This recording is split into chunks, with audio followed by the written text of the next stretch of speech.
Good afternoon. Today's lecture is devoted to active learning strategies. This topic is of particular importance because contemporary pedagogy increasingly requires forms of instruction in which students do not merely receive information, but participate in the construction, application, and evaluation of knowledge. Active learning, therefore, concerns not a change of classroom appearance, but a change in the educational logic of the lesson itself. The lecture is organized around two central aims. The first is to introduce methods of active learning that increase student involvement in the educational process. The second is to develop the ability to apply these methods in ways that improve classroom outcomes. In other words, the lecture links methodological understanding with pedagogical effectiveness.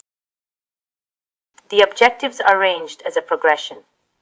We begin by reviewing the main types of active learning, then move to techniques used in different educational contexts, and finally turn to the practical application of these methods in solving specific pedagogical tasks. Such sequencing is pedagogically justified, since sound practice must rest on conceptual clarity and contextual understanding. This slide makes visible the distinction between passive reception and active learning. In the traditional model, information moves primarily from teacher to student. In the active model, students are engaged in problem solving, task completion, analysis, collaboration, and practical application. The educational significance of this shift lies in the fact that learning becomes participatory rather than merely receptive, and this substantially strengthens interest and motivation. Three principal approaches are identified here: learning by doing, learning by discussion, and learning by creating. The first involves direct engagement in tasks, projects, or research. The second develops understanding through exchange of views, analysis, and joint consideration of problems. The third requires students to produce projects, works, or solutions in which knowledge is applied in practice.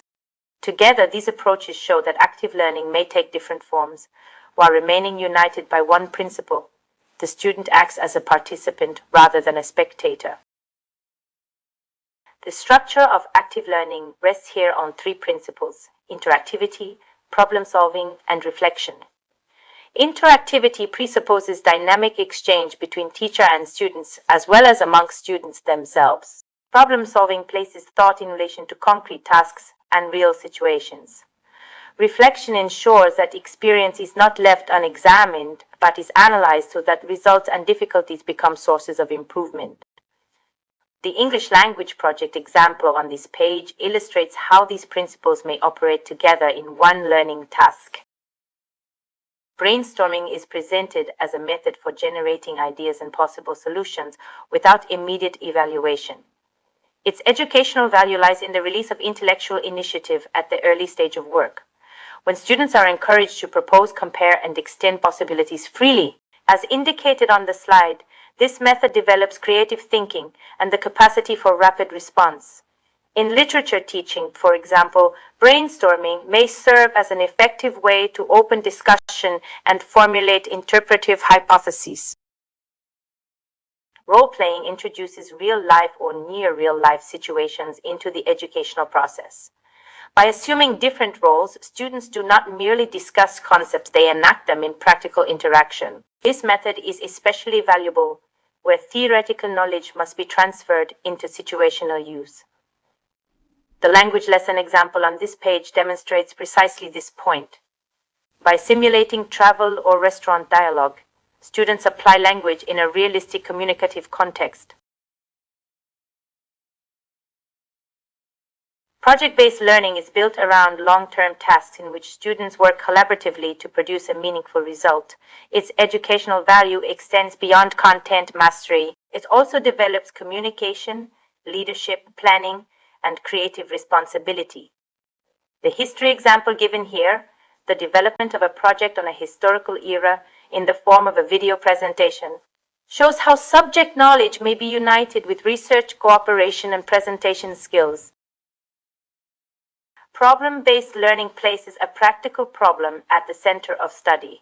Instead of receiving ready-made explanation at the outset, students investigate, analyze, and propose solutions. In this way, learning is organized around inquiry rather than transmission. The historical analysis example on this page illustrates how students may work with causes, consequences, and evidence in order to arrive at reasoned conclusions. Such a method develops analytical discipline and critical thought. This slide compares two methods especially effective in foreign language teaching: role-playing and project-based learning. Role-playing is strong, where immediate, real-life conversational practice is required. It places the student in a context of spontaneous language use. Project-based learning, by contrast, creates sustained immersion and develops longer-term communication and teamwork in the target language. The comparison is important because it shows that different active methods strengthen different dimensions of language competence. The practical assignment is intended to move the discussion from theory into implementation. Students are asked to select an active learning method, prepare a brief plan for its classroom use, and then present that plan for peer feedback. The three-step sequence, selection, planning, presentation, reflects the basic logic of pedagogical preparation. A method becomes educationally meaningful only when it is translated into organized classroom action. This slide introduces two important limitations that must be acknowledged. The first is increased preparation. Active learning usually requires more time for planning, organization, and management than a traditional lecture. The second is the adjustment period for students who are accustomed to passive forms of learning.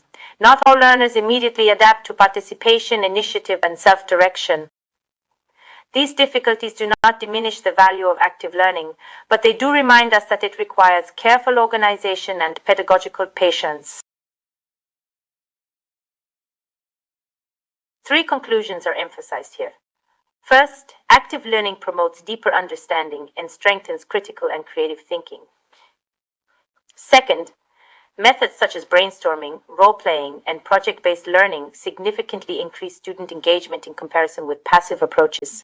Third, such results do not arise automatically. They depend on proper organization, clear structure, and a well-prepared educational environment. Thus, active learning is effective not by name alone, but by the quality of its implementation. Thank you for your attention. I hope this lecture has clarified the pedagogical value of active learning strategies and the conditions under which they become genuinely effective in educational practice.